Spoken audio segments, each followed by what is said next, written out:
History class taught you names. Pythagoras, King Arthur, Marco Polo, solid facts, right? Except some of these historical figures have less evidence for their existence than Santa Claus. We're talking philosophers who might be mascots for ancient cults, saints the Vatican quietly removed from the calendar, and national heroes borrowed from Viking myths. These are 33 famous people from your textbooks who probably never existed at all. 1. Betty Crocker is arguably the most successful imaginary woman in American history. For decades, people wrote her heartfelt fan letters. Some men actually sent her marriage proposals. Women asked for her cooking advice like she was a trusted friend. The thing is, Betty was nothing more than a painting commissioned by the Washburn-Crosby Company, which later became General Mills back in 1921. They needed a friendly female name to sign responses to customer questions, so they held a contest among female employees for the best signature. The name Crocker came from a recently retired director, and Betty just sounded approachable. Her portrait has been updated 8 times since then to keep her looking modern. She has received fan mail addressed to her personally for over 100 years. People genuinely mourned when her look changed. An entire generation formed an emotional bond with a corporate mascot, and honestly, that might be the most American thing ever. 2. Pythagoras, the man responsible for the triangle theorem that haunted your school years, might not have been a real person at all, or at least not the genius we imagine. Here's the deal. Pythagoras supposedly founded a secretive religious cult in ancient Greece that worshipped numbers, believed in reincarnation, and had a bizarre and intense hatred of beans. Seriously, they thought beans contained human souls. The problem is that Pythagoras himself left behind 0 writings. Everything we know about him comes from followers who wrote centuries after his supposed death. Many historians now suspect the Pythagoreans invented their founder to give their weird mathematical religion a respectable figurehead. The theorem that bears his name. The Babylonians knew it 1,000 years earlier, so you might have spent your teenage years cursing a man who was essentially a mascot for a bean-fearing math cult. Let that sink in. 3. Jack the Ripper terrorized London in 1888 and became the world's first celebrity serial killer. The murders in Whitechapel were absolutely real. 5 women, possibly more, were killed in horrific ways. But Jack himself? He was likely a media invention. The name came from a letter sent to a news agency, almost certainly written by a journalist looking to boost sales. The police at the time suspected the letter was a hoax. Victorian newspapers were locked in brutal circulation wars, and nothing sold papers like a mysterious villain with a catchy name. So they created one. The truth is probably far less cinematic. The murders may have been committed by multiple people or by someone far more ordinary than the caped monster the press invented. Jack the Ripper was essentially the first true crime clickbait, a brand designed to terrify and entertain a public hungry for sensation. The legend outlived any real killer by about a century. 4. Mulan is one of history's most beloved warrior women. Disney made a fortune off her story. The problem? She almost certainly never existed. Mulan comes from a Chinese poem called The Ballad of Mulan, written sometime around the 5th or 6th century. It's a beautiful story about a girl who disguises herself as a man to take her elderly father's place in the army. But that's all it is, a poem, a piece of literature, not a historical record. Chinese imperial archives, which documented practically everything, contain 0 mention of her. No military records, no family records, nothing. Historians have searched for centuries and found exactly nothing. She's in the same category as Cinderella or Snow White, a folk heroine whose story resonated so deeply that people wanted her to be real. And honestly, the poem is fantastic. But wanting something to be true and it being true are very different things. 5. George P. Burdell is the most accomplished fictional person in American higher education. In 1927, a Georgia Tech student named William Edgar Smith received 2 enrollment forms by mistake. Instead of returning the extra one, he invented George P. Burdell and enrolled him as a student. Then things got completely out of hand. Smith and his friends did George's homework. They took his exams. George graduated with a bachelor's degree, then a master's degree. During World War II, George was drafted and somehow logged over 50 combat missions. He was listed on the board of directors for Mad Magazine. He almost became Time Magazine's Person of the Year in 2001 after an online voting campaign. Georgia Tech has embraced him as an official mascot. He has a Facebook page with thousands of followers. George P. Burdell started as a prank by a bored college kid and became a century-long institution. That's a better career than most real people manage. 6. King Arthur is the ultimate British legend. The Noble King, the Round Table, the Sword and the Stone, Camelot, all of it feels so real that people have spent centuries searching for his castle. But Arthur almost certainly never existed as a single person. The earliest mentions of him are vague references in Welsh poems and histories written hundreds of years after he supposedly lived. No contemporary records mention him at all. Most historians believe Arthur is either a composite figure, a blend of several minor warlords who fought the Saxons, or simply a myth that grew with each retelling. Every generation added more details. The Round Table showed up in French romances. Lancelot was a French invention too. Merlin came from Welsh mythology. Arthur is basically a medieval cinematic universe, a franchise built by different writers over 500 years. The real Arthur might have been three guys or no guys or just a really good campfire story that got way out of control. 7. Saint Christopher is the patron saint of travelers, and if you've ever seen a medal dangling from a rearview mirror, that's him. Medieval art often depicted him as a giant who carried the Christ child across a river, and sometimes, bizarrely, with the head of a dog. Yes, a literal dog head. The Eastern Orthodox tradition claimed he came from a tribe of dog-headed people.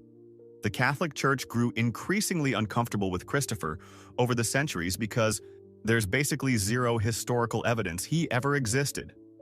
In 1969, the Vatican quietly removed him from the general Roman calendar, which is the Church's polite way of saying, "We're not sure this guy was real." He wasn't declared fake, just demoted to optional veneration. Millions of travelers still carry his medal for protection, praying to a saint the Church itself isn't confident existed. If that's not a fascinating commentary on faith versus history, nothing is. 8. Sun Tzu is the legendary author of The Art of War. That book every business bro and self-help guru loves to quote. Know your enemy. All warfare is deception. Great stuff. But Sun Tzu himself is historically sketchy. Traditional accounts place him as a general serving the king of Wu around 500 BC, but contemporary records from that period don't mention him. The earliest biography was written centuries later and is full of legendary embellishments.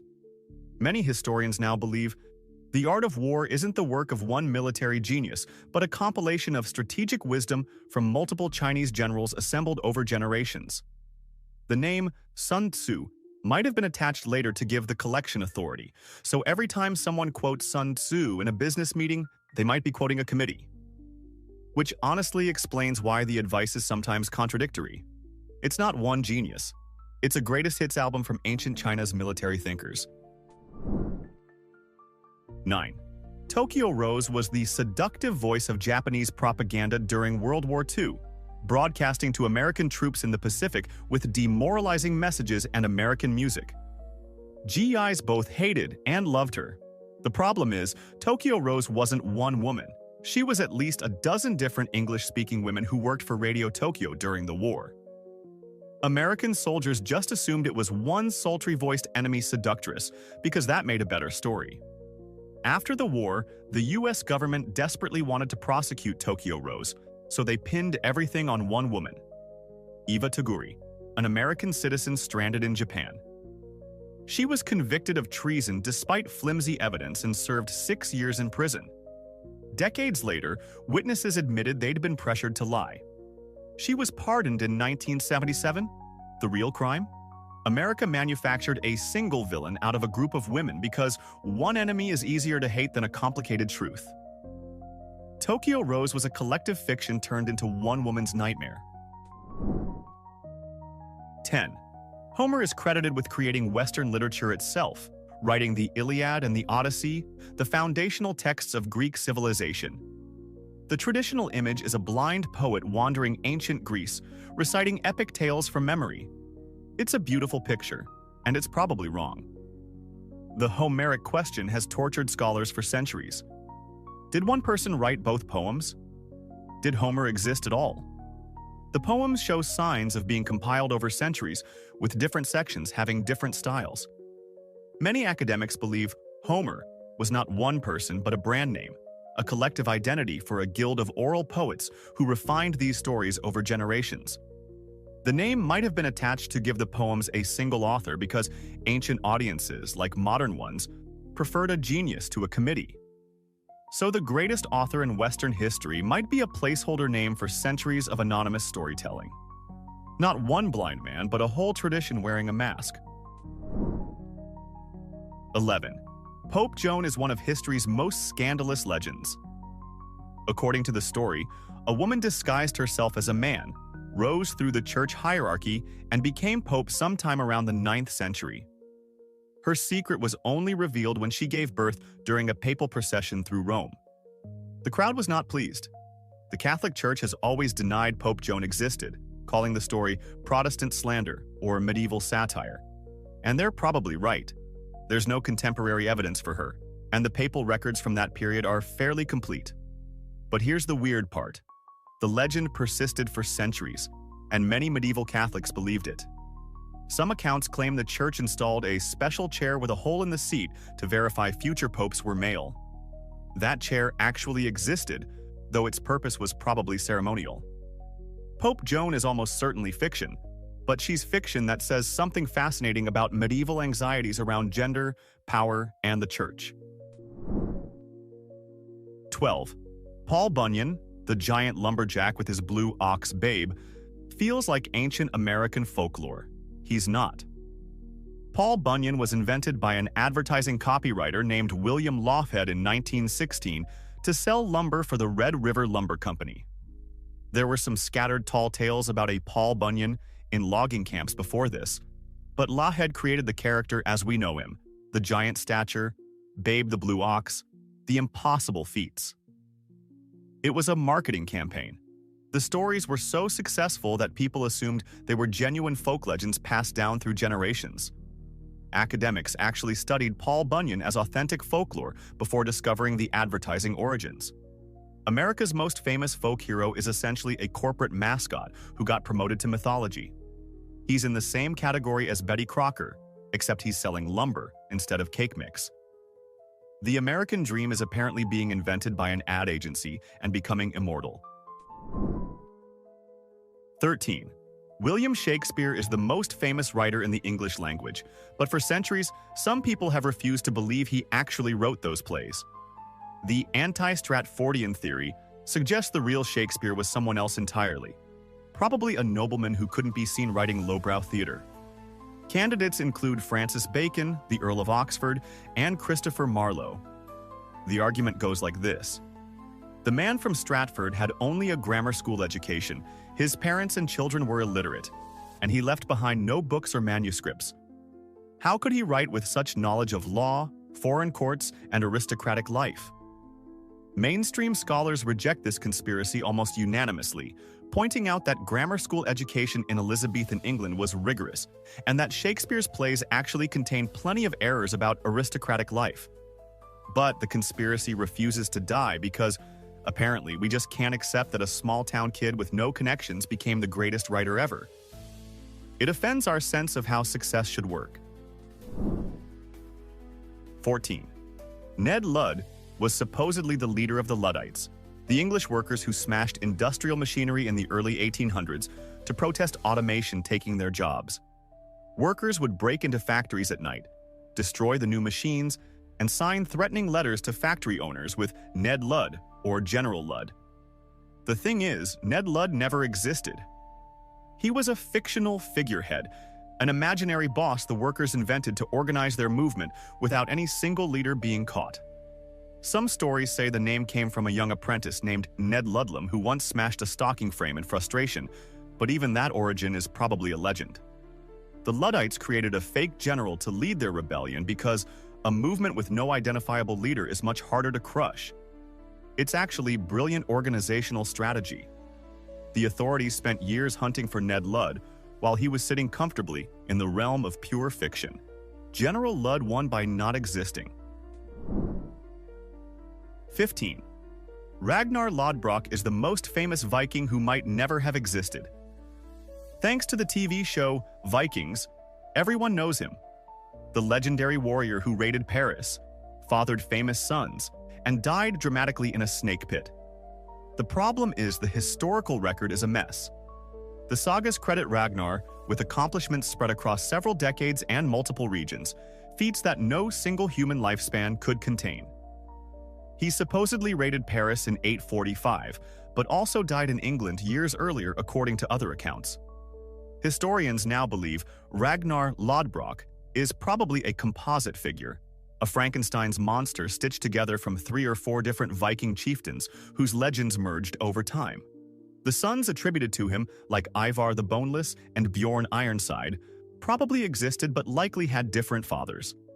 Ragnar became the Viking everyman, a brand name for cool stuff Vikings did, rather than an actual person who did any of it.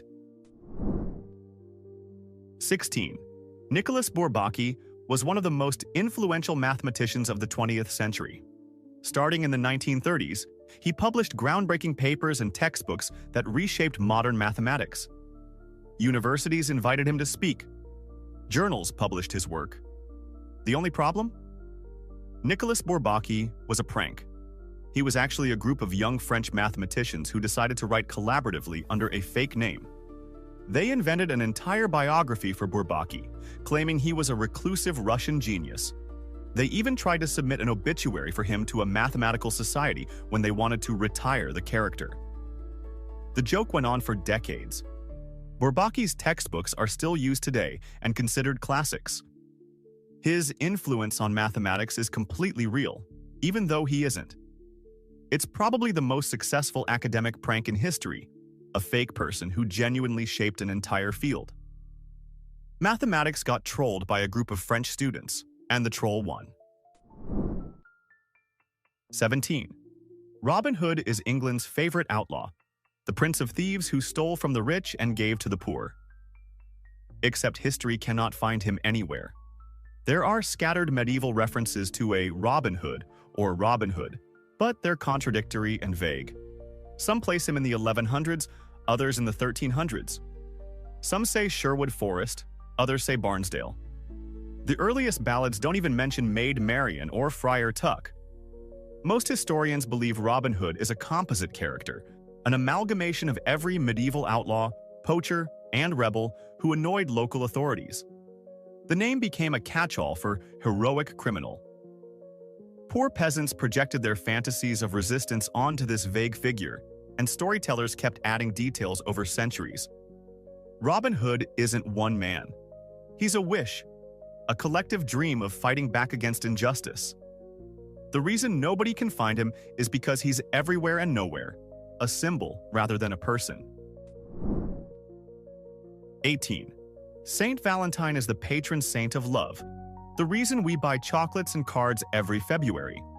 But the actual Saint Valentine, or rather Saint's Valentine, is a historical mess. The Catholic Church recognizes at least 3 different martyrs named Valentine or Valentinus, all supposedly killed by Romans. None of their stories involve romance. One was a priest, one was a bishop, and one is just a name with no story attached. The Romantic Association was basically invented by Geoffrey Chaucer in the 14th century, who linked Valentine's feast day with birds mating. That's it. That's the entire romantic connection. The church has admitted they have no idea if any of these Valentines were real, and in 1969, they removed his feast day from the general Roman calendar. So the Saint of Love might be fictional, his romantic association was invented by a medieval poet, and the entire holiday is built on foundations of pure legend. Happy Valentine's Day. 19. Confucius probably existed. There was likely a teacher named Kong Qiu in ancient China around 500 BC, but the Confucius we know the wise sage spouting perfect aphorisms, might be largely a literary invention. The Analects, the book of Confucius's sayings, was compiled by his followers long after his death, and scholars debate how much of it reflects his actual words versus later additions. His biography grew more legendary with each century.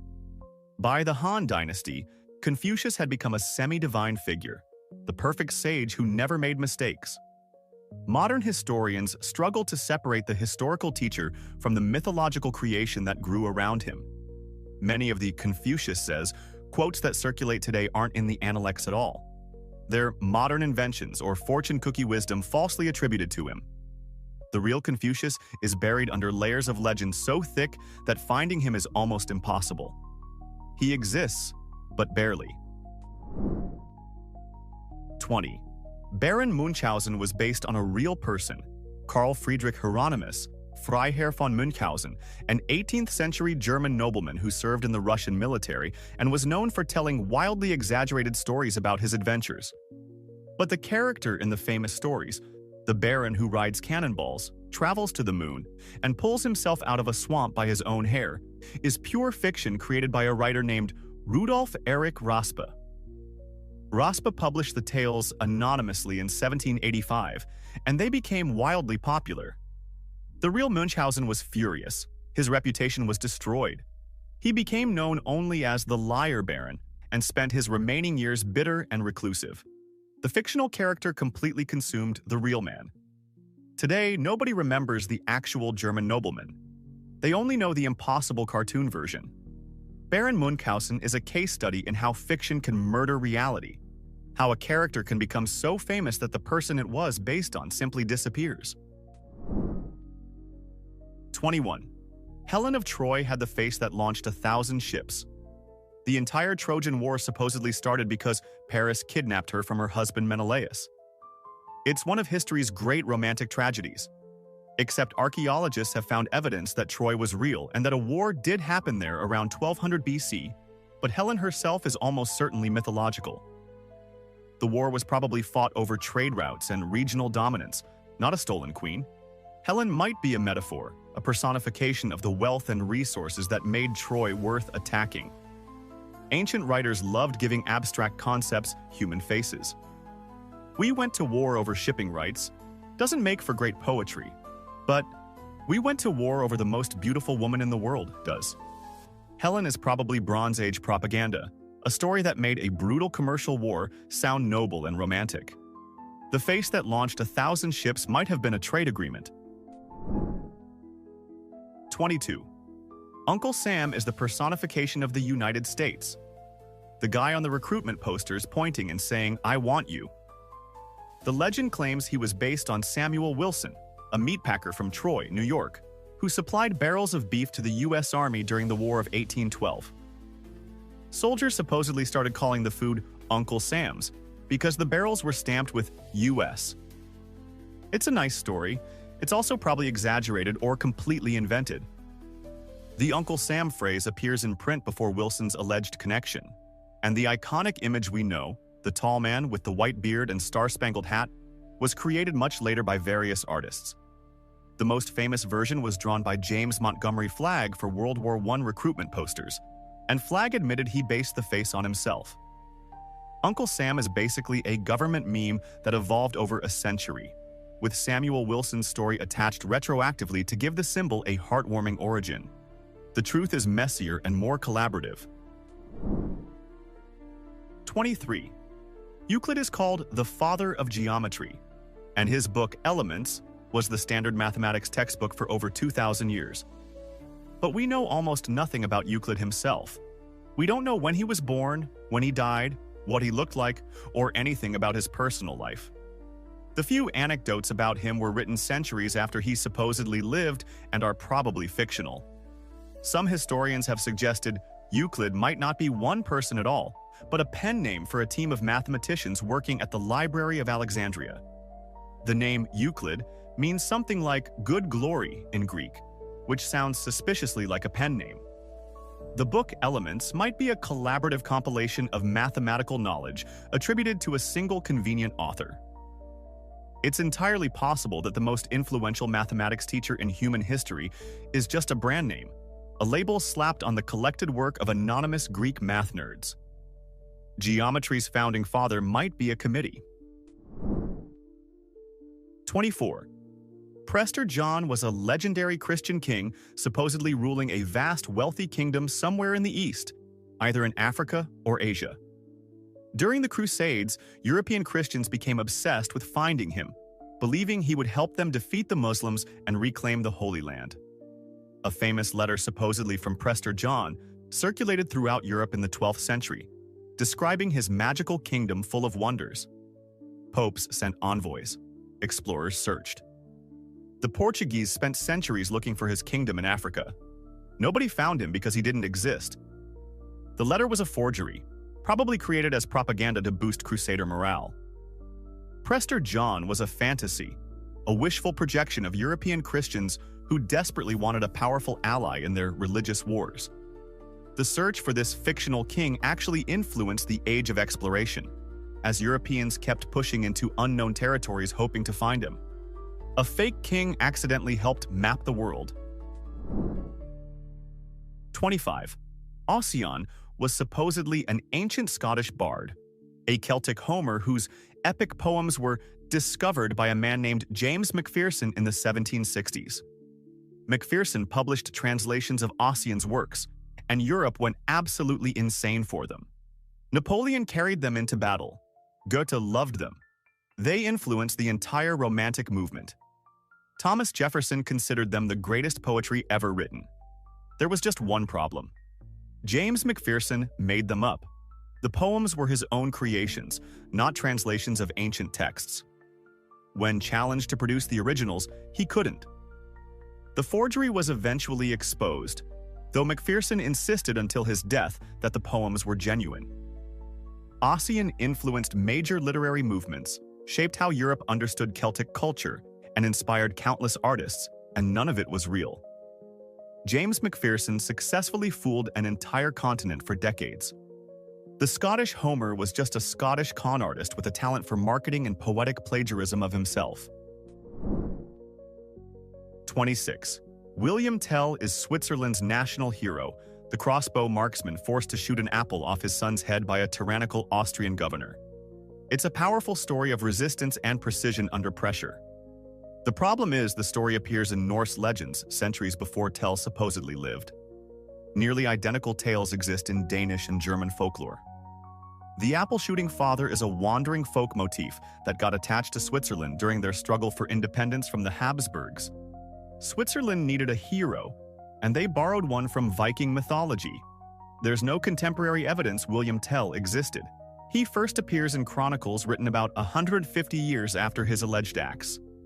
Swiss historians have largely accepted he's legendary, though he remains a powerful national symbol. Countries create founding myths when they need them. America has George Washington and the cherry tree. Switzerland has William Tell and the apple. Both stories serve the same purpose, making national identity feel ancient and heroic, even when it isn't. 27. Laozi is the legendary founder of Taoism and the supposed author of the Tao Te Ching, one of the most influential philosophical texts in human history. The problem is, his name literally translates to Old Master or Old Teacher. That's not a name. That's a job description. It's like founding a religion and claiming the founder was named Mr. Wise Guy. Chinese historians have debated Laozi's existence for centuries. The earliest biography places him as a contemporary of Confucius, but that account was written hundreds of years later and is full of legendary elements. Some scholars believe Laozi was a real person whose biography became mythologized. Others believe he never existed, and Old Master was just a convenient attribution for collected Taoist wisdom. The Tao Te Ching itself might be a compilation from multiple authors. Taoism's founder might be a placeholder name for whoever wrote this stuff, which, if you think about it, is actually very Taoist. The master who cannot be named. 28. John Henry is the steel driving man, the American folk hero who raced against a steam drill to prove human labor could beat machines and won, only to die with his hammer in his hand. It's a powerful legend about human dignity in the face of industrial automation. The problem is there's no solid evidence John Henry was real. Railroad companies kept detailed records of workers killed on the job, and no John Henry matches the legend. The story might be based on a real tunnel worker, or several workers whose identity was lost. Or it might be pure folklore, a symbolic tale that expressed workers' anxieties about being replaced by machines. Scholars have searched archives for over a century and found only maybes and possibilities. John Henry might be real, but he's more likely a collective creation, the steel-driving man representing every worker who feared the machine age. His power comes from the symbolism, not the biography. 29. Lycurgus was the legendary lawgiver of Sparta, the man who created all the institutions that made Sparta the militaristic society it became. The agage, the mess halls, the equality among citizens, all of it supposedly came from Lycurgus. Ancient Greeks treated him as a historical figure, but even they weren't sure when he lived, with estimates ranging over several centuries. Modern historians are deeply skeptical. Sparta probably didn't have one founding lawgiver. They likely invented Lycurgus to make their social system seem ancient, divinely ordained, and unchangeable.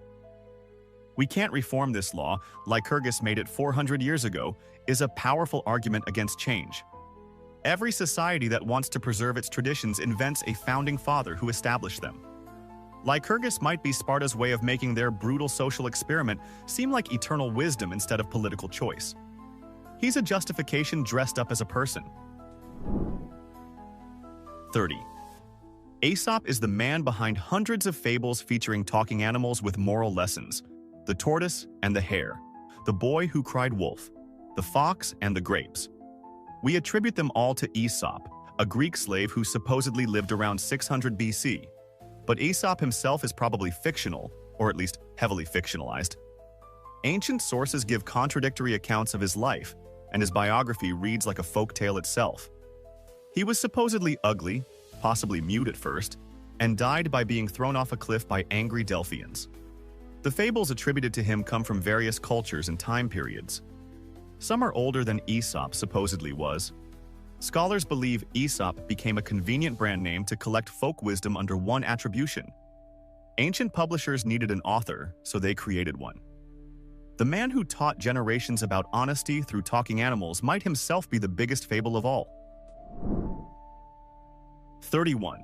The Queen of Sheba appears in the Bible, the Quran, and Ethiopian legends as a powerful monarch who visited King Solomon to test his wisdom with riddles. She brought incredible gifts and was impressed by his answers. It's a great story. Ethiopian tradition claims she had a son with Solomon, founding their royal dynasty. But archaeologists have found zero evidence of her existence or her specific kingdom. Sheba might refer to the Sabaean kingdom in Yemen, but no queen matching her description appears in their records. She might be a literary invention, a powerful female figure created to demonstrate Solomon's wisdom and the reach of his fame. Or she might be based on a real person whose records simply haven't survived.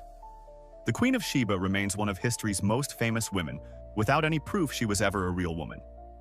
She exists only in scripture and legend, somewhere between history and metaphor. 32. Romulus is the legendary founder of Rome who, along with his twin brother Remus, was abandoned as an infant and suckled by a wolf. He grew up to kill his brother, found Rome, and give the city his name. It's a fantastic origin story. It's also almost certainly fiction. Rome didn't spring from one founder in 753 BC. Archaeological evidence shows the site was occupied for centuries before and developed gradually. The Romans created Romulus because every great civilization needs a great origin story. The wolf symbolism, the fratricide, the divine ancestry from Mars, it's all myth-making designed to make Rome seem destined for greatness from birth. The story also conveniently justified Rome's violent expansion. If Rome was literally founded on brother killing brother, then conquering neighbors wasn't a betrayal of Roman values, but an expression of them. Romulus is propaganda, a founding myth that told Romans who they were and justified who they wanted to become. 33. Marco Polo wrote one of the most influential travel books in history, describing his supposed journey to China and his years serving Kublai Khan. His book inspired explorers for centuries. Columbus carried a copy. But some historians argue Marco Polo never made it to China at all. His account contains strange omissions. He never mentions the Great Wall. He never mentions tea. He never mentions chopsticks or foot binding or Chinese writing. These are enormous cultural features that any visitor would notice. Some scholars believe Polo only made it as far as Constantinople or Persia, where he collected stories from merchants who had actually traveled the Silk Road. He might have compiled their accounts and presented them as his own adventures. Others defend Polo, noting that the Great Wall wasn't prominent in his era and that his detailed descriptions of Mongol customs are remarkably accurate. The debate continues. History's most famous traveler might have been history's most famous armchair tourist, exploring the world from a comfortable seat in a Persian trading post. Turns out history's greatest characters might have better fictional backstories than most Marvel villains. Textbooks presented them as facts. Reality says otherwise. Now, genuine question. Which one of these shocks you the most? And which real historical figure do you secretly suspect is also completely made up? I want names. I want theories. Comment section is open for accusations. If this video just ruined your childhood education, a like and subscribe is the least you can do.